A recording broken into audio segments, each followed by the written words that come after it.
तो वर्तमान भारतीय परिदृश्य में यथार्थ क्या है? नहीं, यथार्थ तो मीडिया ट्रायल ही है। यथार्थ तो गिल्टी टिल प्रूवन इनोसेंट ही है। लेकिन legal concept innocent till proven guilty है। अदालत, कानून, कानूनी व्यवस्था, कानूनी दृष्टांत तब तक किसी को आरोपी दोषी नहीं मानते हैं जब तक कि अदालत से फैसला नहीं आ जाता है। इसीलिए 3 स्टेज हैं। सोशल मीडियाज़ में जैसे किसी ऑफेंस में इन्वॉल्व होते ही उसको बिल्कुल दोषी मान लिया जा रहा है, तो ये तो बाद वाला कॉन्सेप्ट ज़्यादा हो रहा है, जबकि होना ऐसा नहीं चाहिए। ये मेरा अधिकार है स्पीच और एक्सप्रेशन, और इसीलिए कैरेक्टर असैसिनेशन हम करेंगे। तो किसी व्यक्ति को दोषी होने से पहले ही उसको दोषी मान लिया जाता है, ये कॉन्सेप्ट नहीं है। एक रिकमेंडेशन था, जिस तरीके से हमारी बेतहाशा बढ़ती हुई जनसंख्या और भीड़, आज देखिए अदालतों में भीड़, सड़कों पर भीड़, बस स्टैंड में भीड़, होटलों में भीड़, बाजार में भीड़, चलने लगी है भीड़, भीड़ ही भीड़ है। भारत के संविधान का फंडामेंटल राइट्स का बेसिक ऑब्जेक्ट है कि जाति, नस्ल, धर्म के आधार पर भेदभाव नहीं होगा। तो वो भेदभाव तभी नहीं होगा जब जस्टिस वेंकट चलैया कमीशन की कही गई बातें मूर्त रूप से इम्प्लीमेंट होगी, जिसमें पॉपुलेशन कंट्रोल भी है, यूनिफॉर्म सिविल कोड भी है। सर, ऐसा महसूस किया गया है कि जब भी पुलिस थानों में सामान्य लोग एफआईआर लॉन्च कराने के लिए जाते हैं, पुलिस पर्सनल्स में, पुलिस के लोगों में, कि वो एफआईआर लॉन्च नहीं करना चाहते। क्या नए कानूनों के बाद इसमें कोई परिवर्तन आने की कोई संभावना है? देखिए, शरीफ आदमी को थाने जाने से डर लगता है। No law, no fear, no fear, more crime. You cannot say that there is no law, so there won't be a crime. Then there will be more crime. Shivaji Maharaj Nyaya is example, shining example in our country, which was being practiced, and that is contemporary even as of now. Chaturvedi Shivaji Maharaj Nyaya Vyavastha.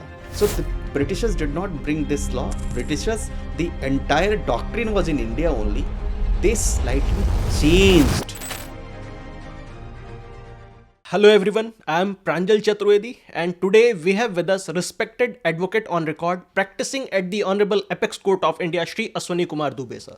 Sir is man of many identities. As an advocate practicing at the Honorable Apex Court, having a very illustrious career, as a student of law, contributing in knowledge enhancement, as a sincere citizen, as an environmentalist, contributing towards environment and climate justice. Sir, we welcome you here. This is the first book of this kind, End of Colonial Laws from Vision to Action. Respected sir, heartily congratulations for this book from the LawSikho family.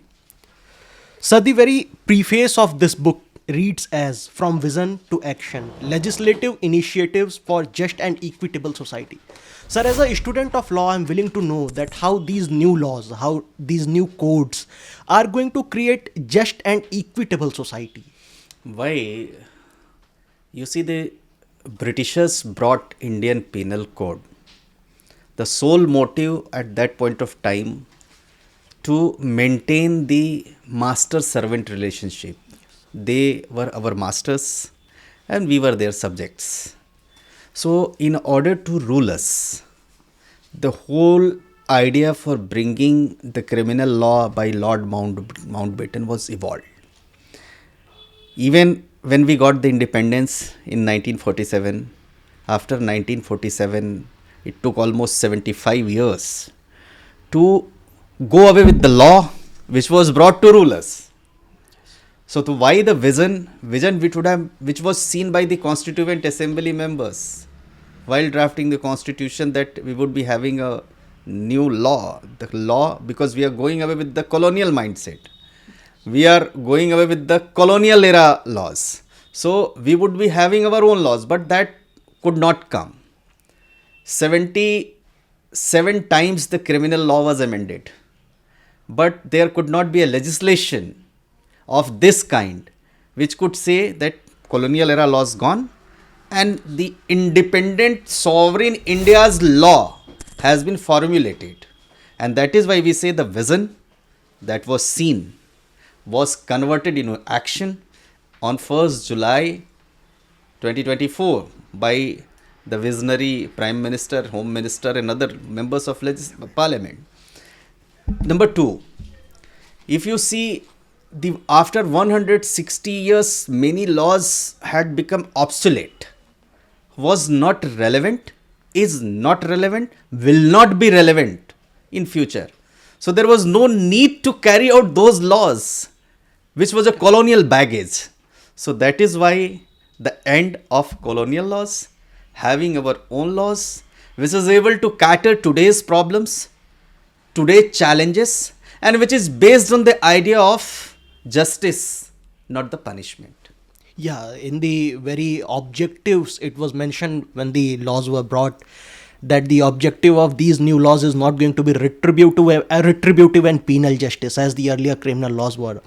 Rather, the new laws would be victim-centric and reformative in nature. Sir, am I correct on this observation or not? The basic idea and intention behind this three laws, the BNS Bharati Nyay Sanghita, the name itself says Bharatiya Nyay and Sanghita, the justice. Earlier was the Indian Penal Code, Dand. Then Bharatiya Nagarik Suraksha Sanghita, the code which is aimed to protect the citizens. Third, the Bharatiya Saksh Adhiniyam, the evidence theory was existing in our country thousands of 4,000, 5,000 years since the inception of the society. So that is there. So of course, but ultimately, Pranjal, I would say the law is a reformative action. Every day, the way society evolves, the reforms is needed. Definitely. The way new inventive idea by the criminals or fraudsters or those who are challenged to the law, they bring, the law has to be evolved in the same manner. Definitely. That is why we can say that it is a reformative law. And so far as the victim-centric, then of course it is a victim-centric. Why? I'll just refer one example. You see, earlier in Indian Penal Code under section 304A, if death caused by negligence was an option, the maximum punishment was 2 years. Yes. And the bailable offense means that you reach to the police station, police is empowered to give you bail. But by this, bringing this law that if you leave the victim at sight and go away, then your punishment can be up to 10 years. And if you take him and try to discharge that this accident has happened by mistake and take him to the hospital or the police station, the quantum of punishment can be keeping in view your intention.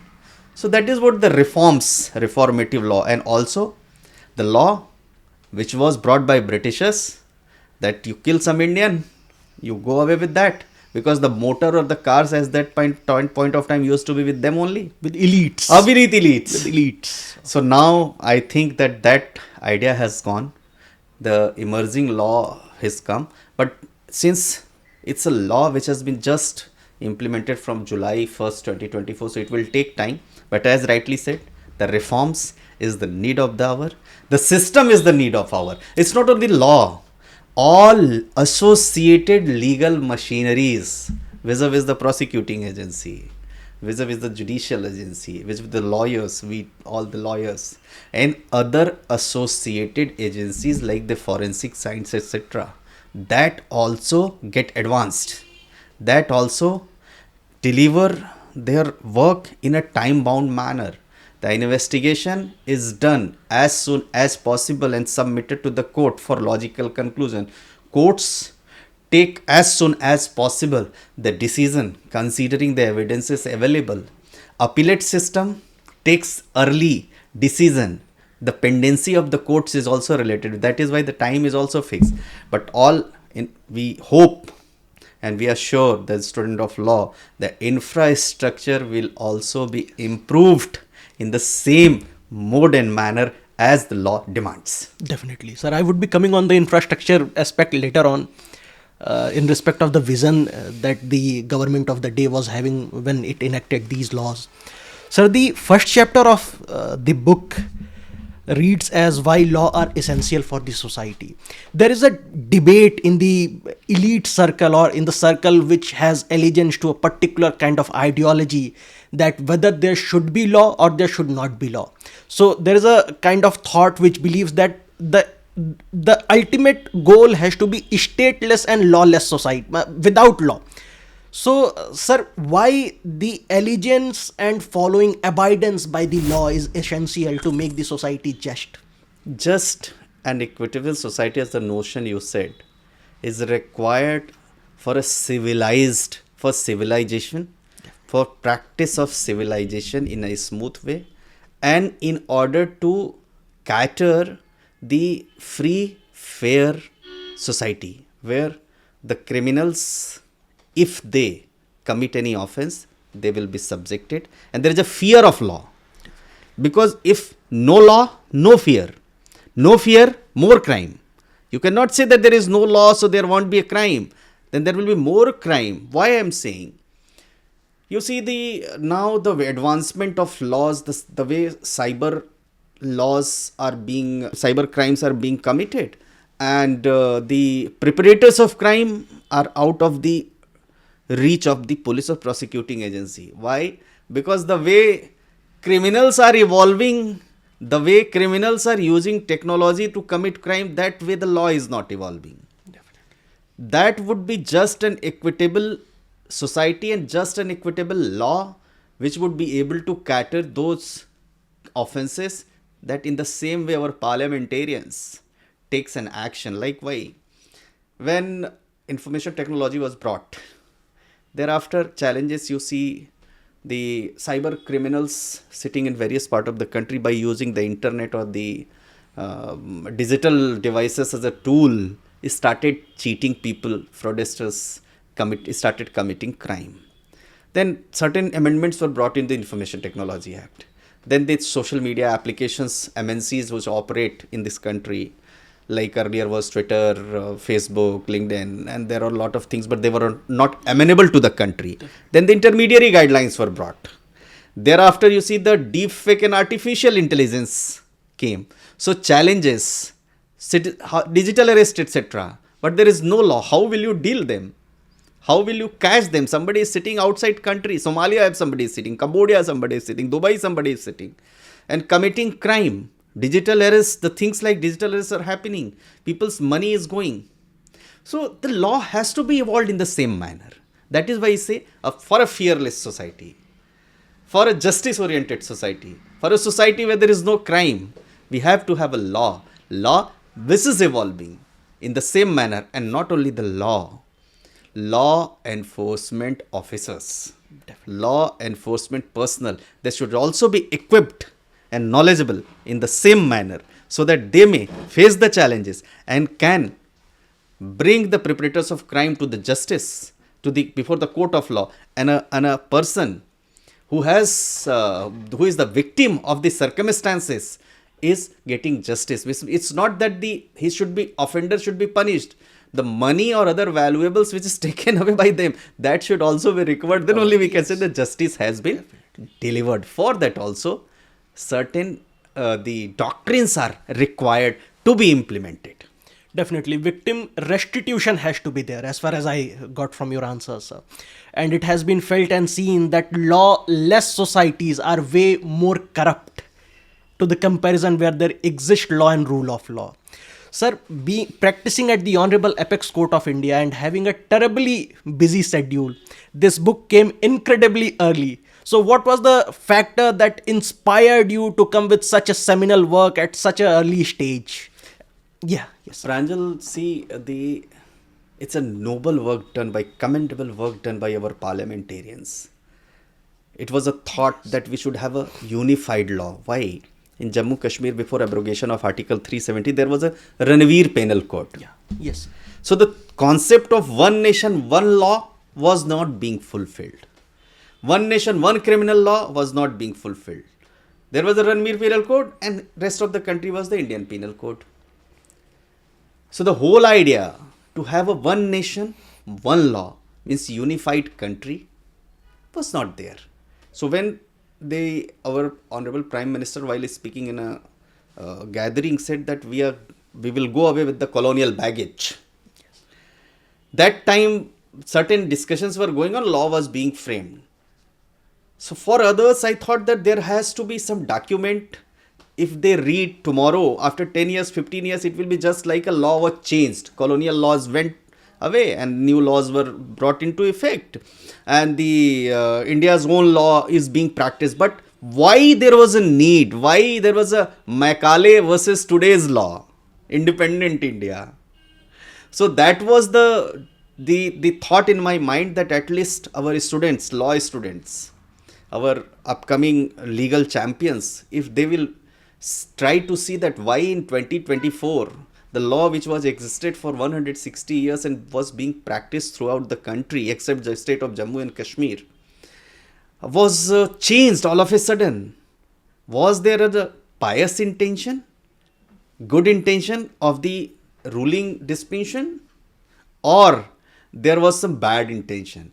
So this, I started writing this. So I wrote this book, and there is a comparison with Macaulay versus independent India, and also the 677 times the criminal law changes, but there was not a unified law which was able to cater the problems of terrorism, problems of white collar offenses, cross border funding creating unrest in the country, to deal with the offenses related to the black money. There was a separate law. You see the POTA, TADA, UAPA, Makoka. But the unified law or the doctrine which was able to take into account those perpetrators who are committing crime against the society and country, there was no law. Like some protesters, Khalistani protesters protesting in a foreign soil against the sovereignty of the country, defaming one country, they have gone to out of India on the Indian passport, but they are just damaging the image of the country on a foreign soil. So there was no law. So in fact that this law, if they commit this kind of crime outside the country on a foreign soil, so at least this law would be able to take action against them on Indian soil, maybe even cancellation of passport, maybe even the seizure of their properties. And also the best thing, Pranjal, earlier law, criminal law, there was no trial in absentia. Yes. So here, if a criminal or the accused person is not joining the legal course or not joining the court proceedings, then the trial in absentia and judgment in absence can also be pronounced. Something like ex parte that we have in civil procedure. That's a trial in absentia has a bigger meaning, because criminals used to run away. They used not come to the law radar. The people they were investigating agencies were not able to tackle them.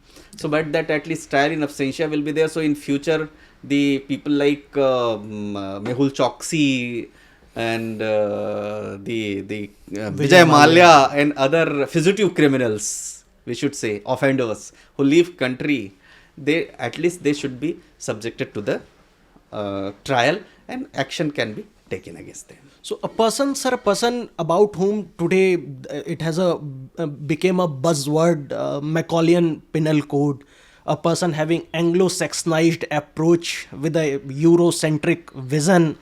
That person wrote the destiny of India in a form of penal codes to rule the subjects that the British Empire was having. How far that document, Indian Penal Code 1860, is different from the Bharatiya Nyaya Sanhita that today we have? See, as it appears from the name itself that it is a domestic, our own law, and gives us an impression that it's our own law. And the earlier it was a Indian Penal Code, which was that Indian name was also brought by the Britishers, and the penal was just in order to give the punishment. So but certain things are there. Murder will be murder, rape would be rape, but the way it is being dealt and the way the criminal justice system delivers justice, that is more required. And also why the Macaulay's time, when there was no internet. Yes. Macaulay's time there was no the science advancement. Macaulay's time there was no advancement of technology. But now the technology had evolved to the aspect where we need a law which can deal with. So the Indian Evidence Act, framed 100 years back, Criminal Procedure Code brought 100 years back, Indian Penal Code brought 160 years back, that was not able to deal with the situations, the crimes the offenses, and that is why this law is a different, altogether different from colonial mindset, from colonial law, from Macaulay era law, and this is our country's own law framed by our own parliamentarians. A sense And of indirectly the right. people have the janta of this country, the citizens of this country have framed it because they have elected parliamentarians. So I think that's a good thing, and as rightly vision seen by the constituent assembly members and fulfilled by the prime minister, this vision has now fulfilled, and our own law has come, which is and in fact you see from the date of implementation it is almost 6 months have passed. Yes. But it is being practiced smoothly and there is no problem. Neither the judiciary nor the prosecuting agencies or the other legal, paralegal agencies have not felt any kind of hindrance due to these laws. So being practiced smoothly. So our India has reached to that level. Our country and people the people associated with the justice delivery systems have reached there, that they have immediately associated themselves with the new laws. So now we can say that rather with the effect of Article 372 of the Indian Constitution, these laws are the commands and dictates directly of we the people. Yes, we the people. A reflection from of one place we to the another, and throughout the India, unified law, India's own law, Bharat ka apna kanun. Definitely. Sir, the forensic examination have been mandated for the offense containing punishment more than 7 years, as well as for certain section of offense related to women. The trial period has been made limited to 2 months. With the current infrastructural setup that we have in the country, is it feasible? Is it possible to make effect to bring effect to the vision of the Parliament of India, and how long it could take to fulfill the aspirations of the people reflected in the new criminal laws to its complete execution in totality? See, the infrastructure, Pranjal, needs to be specifically improved. at the trial court levels. It needs to be improved. Why? Because the criminal investigation, evidences, and their examinations are the roots for deciding any criminal law. So that definitely has to be improved. So that infrastructure, today's infrastructure is not sufficient.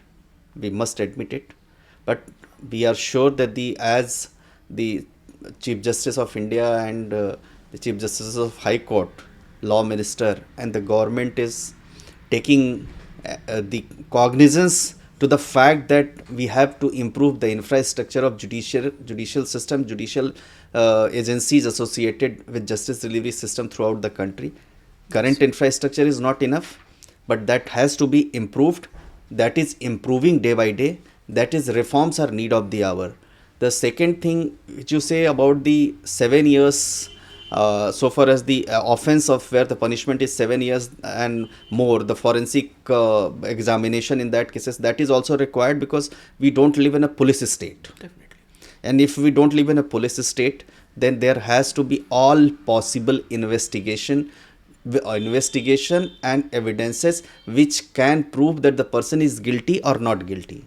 For that, the essential thing is forensic examination, be it the document, be it the voice, be it the forensic, the other devices associated with the crime, or other things which are related with the forensic science. So the main thing that the forensic examination, and other, you see the punishment, the offense where the punishment is less than 7 years, and in those cases the powers have been given to police, and also that without any notice under section 41A you will not arrest them, you will investigate the matter, and that is why in the cases where the maximum punishment is 7 years, the police is duty bound to issue notice. And third, so far as the offense against the women are concerned, that women and children, of course, yes, in this law has been given priority. The concept of zero FIR, EFIR, which has been introduced, that shows that how our parliamentarians or our legislature is concerned about the safety, security of the women and children. Sir, there are some new contemporary concerns that are arising, like deepfake, the misuse of artificial intelligence, As far as my limited knowledge goes, apart from the few of the aspects that are dealt under section 109, 1010, 1111 of Bharatiya Nyaya Sanhita, there are no particular provisions which are potent enough to tackle the menace that people and miscreants are creating by misusing artificial intelligence. So, can we see some recent amendments in our current procedural as well as substantive law? Mr. Ashwini Vaishnav, our Honorable Union Minister, has introduced a draft in the Parliament by bringing this to keeping in view the deep fake and the misuse and abuse of the artificial intelligence. So that law has yet to be notified. But yes, the way fraudsters, criminals are using artificial intelligence and deep fakes of the technology to cheat people to commit crimes, that needs to be tackled by the law enforcement agencies for having the equal law, and also an reformative police personnel that is also required. It's not only the law. And third thing, the data sovereignty, our own data, which is required to have in our country. It is not that our data is being stored in a foreign soil. If we would be having our own data, we would be having sovereignty in the data, then we will be able to, the country and the enforcement agency would be able to control that where from it was generated, where the criminals may be, and how they can be brought to the criminal justice system, justice delivery system, and how a victim can get justice. This is one. And the second, the way our population is growing, in the same way we have to have our reformative, intelligent police personnel. That is also needed. It is not that we are led by the act which was brought there and the reforms which was needed has not been done. And one should not feel, should go to the police station fearlessly. Now you see somebody's mobile is stolen, and the person doesn't go to the police station fearing what questions he will ask. Before registering the FIR, before lodging the NCR report, he'll ask number of questions. So the police should be public friendly. That is also the need. Then only we can say that yes, reforms are being done. Sir, I thought one more law should have been done away with the three criminal laws, substantive, procedural, as well as evidentiary law. The Indian Police Act of 1861. How far the vision of Parliament is going to be effective and effectuated with having the Police Act and the same mindset of the police like a colonial police. The law of 1861, is it practical? How are we going to imagine this society with the law of 1861? In Prakash Singh versus Union of India, D.K. Basu, Union of India, Aranesh Kumar, the Supreme Court has passed remarks and all, and time and again Supreme Court has also said that Police Act, which was brought at that point of time, that was the British police, yes, in order to rule Indians, to keep Indians inside the jail. That Police Act is still existing. This is unfortunate. It will also go away, I think. But the thing is that in this case the option or the doctrine for wrongful or malicious prosecution, if instituted, then the accountability of the police, that has been fixed here. I think that is a little bit enough to cater those problems. But yes, Police Act 1861 is still existing, and I'm sure that by this podcast of LawSikho and by the team of LawSikho, this will reach to the parliamentarians and Honorable Prime Minister and Home Minister that the Police Act will also be revamped with the new, modern, effective, public-friendly Police Act. So this is a remark that we can take, that advocate practicing at the Honorable Apex Court of India, having such an illustrious practice, is saying that a Police Act also needs to be reformed and revamped. It needs to go away and should come in a new structure, more people-centric and people-friendly police administration. That's the need of the hour. So I believe that the policy makers would be taking the note of this. So the new criminal laws are visioning a kind of society centered to rule of law / a society believing in dharma. So how are the new procedural, substantive as well as evidentiary law is going to make the society believe in rule of law? Rule of law, as we said in our opening uh, this discussion, rule of law and rule of the justice. These are two essential components where we have to have a, a society to flourish, society to act fearlessly, so that the offenses like the RG Car Hospital does not affect, so that the government functionaries and other functionaries, they fearlessly perform their obligatory duties. They perform their duties associated, discharging duties for the public. That can only be said that when the rule of law is existing in the country. But more thing is the justice. There has to be the rule of justice. The rule of justice, if there, then of course the old, if you see the Indian ancient practices existing in our country, where Raja used to know what is going on within these subjects, used to go by changing, by used to public by changing his in a different ways. He used to go to the public to know that whether they are happy, whether any crime is being committed or not, and also if some offense or offender was found, then there was a nyaya, there were nyaya mantris and evidences which were associated with that. The dharma says the nyaya. Dharma means nyaya, and that is why you say, we talk about the Ram Raj. Why say Ram Raj? We do not say Dasharath Raj. We Ram Raj. We say that where the Prabhu Shri Ram believed in dharma, one wife, two children concept. The villages were given more autonomy. Villages, and for his praja, he did everything. That is why we say, but he was Lord, he was Prabhu. He would have gone to reach Lanka, but as a man, he went, and all everyone associated with him took. So that concept we see in the country, and Mahatma Gandhi has also seen that. You see, in our country, Vishnu Gupta's Nyaya Shastra we see, that also talked about the evidences that was as well as Arthashastra, the compilation done by Kautilya. Yes, and then you see the Manu Smriti also. Manu Smriti's law versus recent law, and which is existing, that also talk about the justice delivery system. Then you see the Likhvi Ganaraj's law. Then we see Vikramaditya's law, the justice delivery system. Then you see the Shivaji Maharaj's justice delivery system, Prithviraj Chauhan's justice delivery system, Jahangir's Nyaya. Then Britishers. In sometime, yes, medieval period, there were laws conveniently practiced for the convenience of the rulers at that point of. But otherwise, in this country, you see, dharma was prevailing. And when dharma prevails, then law automatically comes. Then justice automatically delivers. So this was a sleight of hand played by me. Deliberately, I said rule of law / Dharmic society. I feel that still the Indian policy makers are still stuck with post-colonialism rather than working towards the decolonialism.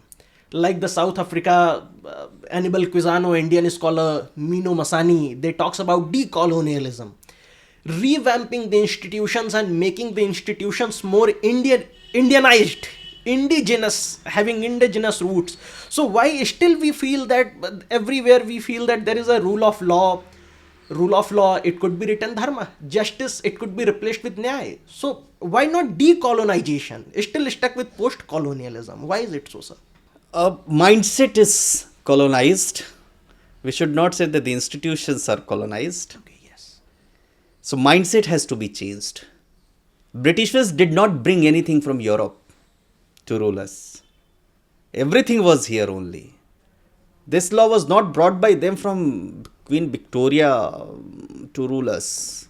The law was already existing in the country. They compiled it and only suitably, slightly changed so that they can rule us. So even the Britishers ruling us through our own prevailing practices, but yes, they codified it. You see, after the Palasi battle in 1656 or 1756, 1756. 1756, Then 1757. when Sirajud-Dowlah lost the battle. After that, in 1761, when Shah Alam given the Britishers the revenue authority to collect taxes, after that the Bengal, Odisha and Bihar came into the control.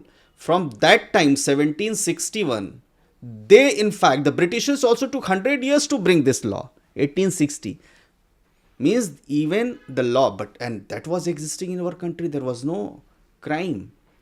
And before that, before the medieval period, before the invaders came in our country, you see, dharma was prevailing everywhere. It is not the Shivaji Maharaj Nyaya Shastra, you see, you read, Shivaji Maharaj never committed any crime despite winning that particular Raja or Nawab. He never committed crime with women and children. Shivaji Maharaj Nyaya is example, shining example in our country, which was being practiced. And that is contemporary even as of now. Chhatrapati Shivaji Maharaj Nyaya Vyavastha. So the Britishers did not bring this law. Britishers, the entire doctrine was in India only. They slightly changed for to rule us. And we Indians never believed in violence. Indians always believe in love, affection, shanti and peace. That is why it is said Vasudhaiva Kutumbakam. The theory which is there, Vasudhaiva Kutumbakam, which is evolving in our country, that is from there only. Reflection we can see in one nation, one family, one earth. One nation, one family, the one motto earth. Of G20. So that is why that's the basic thought which was there.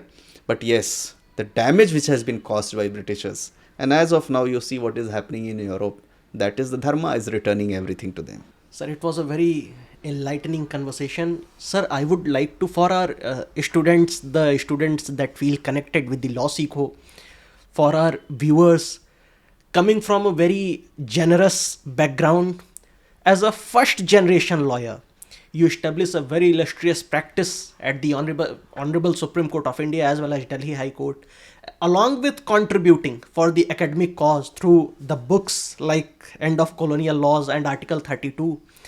Sir, how you came to this success and what were the values that you preferred in your legal journey as a student of law?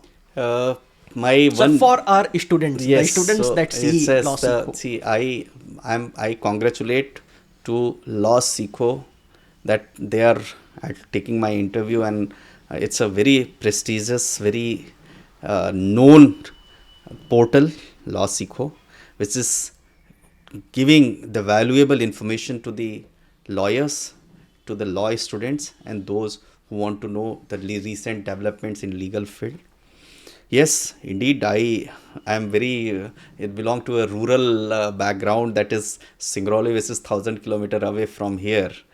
And but my mother's and father's teaching, my father always wanted me to become a lawyer, because the litigation which he faced in his life, the revenue litigation, land related litigation, he wanted his both sons to become a lawyer. So that is why one book I have dedicated to my late father, Yes. and one book I have dedicated to my late mother. This book, End of Colonial Laws, also features his picture.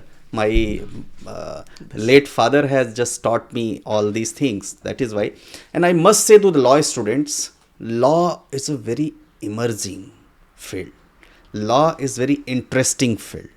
And if they practice it and they learn it and they continue practicing it for some time, then law automatically, they become the part of this legal society and they get everything.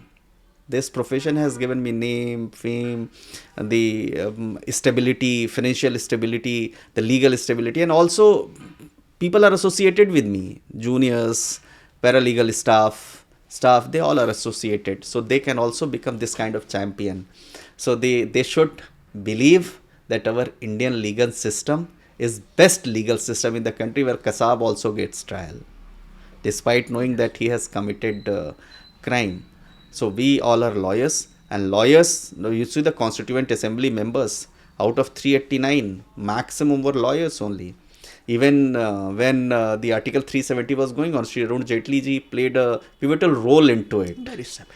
and even bringing these laws, at the end, going away with the end of colonial laws, and by bringing new laws, BNS 3 laws, the lawyers played a crucial role, and they are the lawyers who were students one day, they have become lawyers. So it's good. Law is a very emerging field, and we must, with honesty, with dedication, with hard work, we have to face challenges, and it's a 24 into 7. We keep engaging ourselves by having this kind of by reading legal books, and very interesting subject is this. So I'm sure that they will carry out their legal profession with the same zeal, with the enthusiasm, and they will practice law. Some of them will become judge also, and it's a very good field, and in this legal profession has given me everything, and I'm sure that if I can get something, then as of now there are best legal universities, legal schools, law schools existing in the country, which are nurturing students like anything, with the moot court, with the practical trial advocacy etc. अच्छा sir, जैसा वर्तमान इस परिदृश्य में हम देखते हैं कि there is a concept innocent till proven guilty, and there is a contrary concept guilty till proven innocent, one coming from the judicial justice mechanism, न्याय परंपरा से आ रहा है, और दूसरा मीडिया ट्रायल से आ रहा है. तो वर्तमान भारतीय परिदृश्य में यथार्थ क्या है? नहीं, यथार्थ तो मीडिया ट्रायल ही है. यथार्थ तो गिल्टी टिल प्रूवन इनोसेंट ही है, लेकिन legal concept innocent till proven guilty है. अदालत, कानून, कानूनी व्यवस्था, कानूनी दृष्टांत तब तक किसी को आरोपी दोषी नहीं मानते हैं जब तक कि अदालत से फैसला नहीं आ जाता है. इसीलिए 3 स्टेज हैं: सस्पेक्ट, एक्यूज्ड और कन्विक्ट. सस्पेक्ट की स्टेज पर भी किसी को दोषी नहीं माना जा सकता, एक्यूज्ड की स्टेज पर भी किसी को दोषी नहीं माना जा सकता. जब तक वो कन्विक्ट नहीं होता तब तक वो दोषी नहीं होता. लेकिन अब जैसे मीडिया ट्रायल हो रहा है, जैसे कैरेक्टर असैसिनेशन हो रहा है, किसी मामले की सुनवाई के पहले ही जो फैसले जनता की तरफ से, जनता के ओपिनियन मेकर्स लेकर के आ रहे हैं, सोशल मीडियाज़ में जैसे किसी को किसी ऑफेंस में इन्वॉल्व होते ही उसको बिल्कुल दोषी मान लिया जा रहा है. तो ये तो बाद वाला कॉन्सेप्ट ज़्यादा हो रहा है, जबकि होना ऐसा नहीं चाहिए. जब हम एक सभ्य समाज के, एक रिफॉर्मेटिव सोसाइटी के पार्ट बनते हैं, तो हम बहुत ज़िम्मेदारी के साथ आगे बढ़ते हैं और बहुत ज़िम्मेदारी के साथ किसी को दोषी डिक्लेयर करते हैं. लेकिन यहाँ तो आरोप लगा नहीं कि दोषी डिक्लेयर करने के लिए तमाम जो चौथा स्तंभ है वो लग जाता है. तो इसलिए इसको भी रोकने की ज़रूरत है. और आप देखिए कि फ्रीडम ऑफ स्पीच और एक्सप्रेशन जो भारत के संविधान के अनुच्छेद 19(1) में, जिसका व्याख्या देखकर आप सोशल मीडिया पर देखेंगे तमाम कंटेंट्स भरे पड़े हैं जो विद्वेष फैला रहे हैं, लेकिन वो आएंगे freedom of speech and expression में. तो उसको लिमिट करने के लिए जो आर्टिकल 19 सब क्लॉज 2 था, रीजनेबल रिस्ट्रिक्शंस, वो कोई नहीं देखता. ये मेरा अधिकार है स्पीच और एक्सप्रेशन, और इसीलिए कैरेक्टर असैसिनेशन हम करेंगे. तो किसी व्यक्ति को दोषी होने से पहले ही उसको दोषी मान लिया जाता है. ये कॉन्सेप्ट नहीं है. इससे गो अवे होने की ज़रूरत है और इस पर काम करने की ज़रूरत है. और ये तभी होगा जब स्ट्रिक्ट लॉ इस बात का बनेगा कि आप किसी को तब तक दोषी नहीं मानेंगे जब तक कि अदालत दोषी नहीं दे देती है.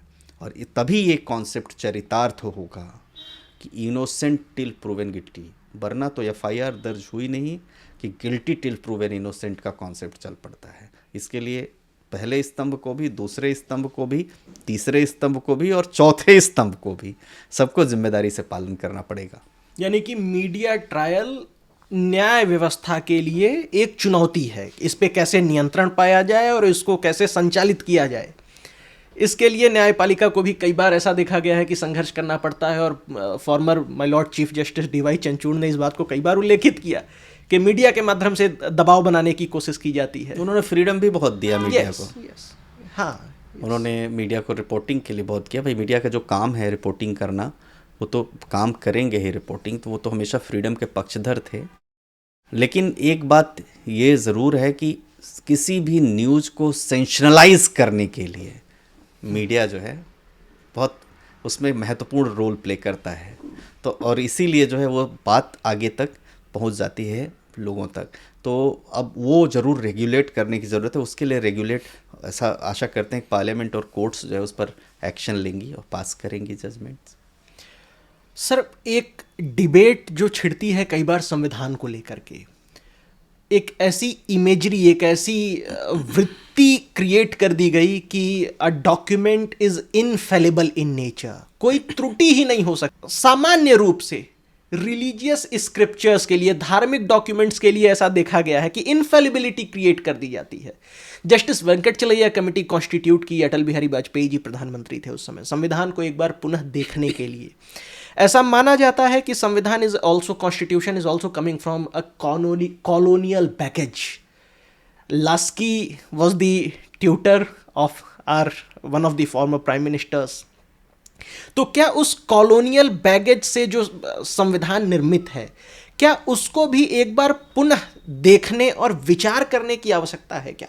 देखिए, संविधान लिविंग डॉक्यूमेंट है और इसीलिए जब बेसिक स्ट्रक्चर को छोड़ करके बाकी चीज़ों को संशोधित करने के लिए आर्टिकल 368 में संविधान के प्रावधान है। प्रावधान वो इसीलिए दिया गया है कि पार्लियामेंट बेसिक स्ट्रक्चर छोड़ करके बाकी संविधान में अगर ज़रूरत पड़ती है तो समय के हिसाब से परिवर्तन हो सकता है।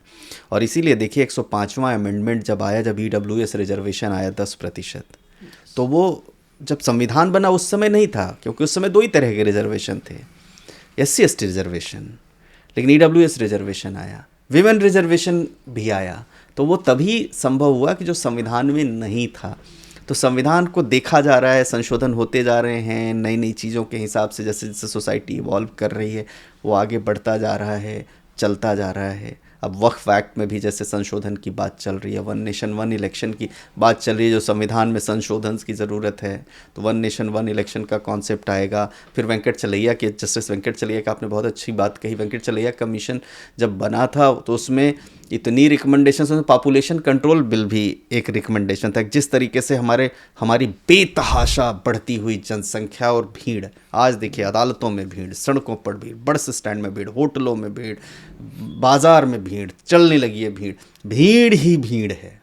और उसके बाद उतने में जो 10-15 करोड़ लोग बांग्लादेशी और रोहिंग्या देश में घुस गए हैं, और फिर उनके जो समर्थक लोग हैं जो उन्हें भी कहते हैं भैया UN डिक्लेरेशन की बात लेकर के आ जाते हैं, तो ये जो भीड़, तो इसीलिए पॉपुलेशन को रेगुलेट करने के लिए, और कैसे भाई संविधान भी, देश भी, रिसोर्सेस भी भारत के लोगों के लिए हैं डेफिनेटली, और भारत के लोगों के लिए हैं, तो आपको रेगुलेट करने के लिए कानून चाहिए। और इसीलिए अगर यूनिफाइड लॉ की बात, यूनिफाइड कानून भारत की बात करनी है, तो यूनिफाइड भारत में फिर हर कानून, चाहे महिला के बीच में संविधान नहीं भेद करता, तो धर्म के आधार पर भी भेद नहीं होना चाहिए। संपत्ति के बीच में संविधान भेद नहीं करता, तो वो भेद नहीं होना चाहिए। तो इसीलिए जो भारत के संविधान का फंडामेंटल राइट्स का बेसिक ऑब्जेक्ट है कि जाति, नस्ल, धर्म के आधार पर भेदभाव नहीं होगा, तो वो भेदभाव तभी नहीं होगा जब जस्टिस वेंकटचलैया कमीशन की कही गई बातें मूर्त रूप से इम्प्लीमेंट होगी, जिसमें पॉपुलेशन कंट्रोल भी है, यूनिफॉर्म सिविल कोड भी है। डेफिनेटली ऐसा देखा जाता है कि universalization of the values is often preferred to give priority and primacy to the waste.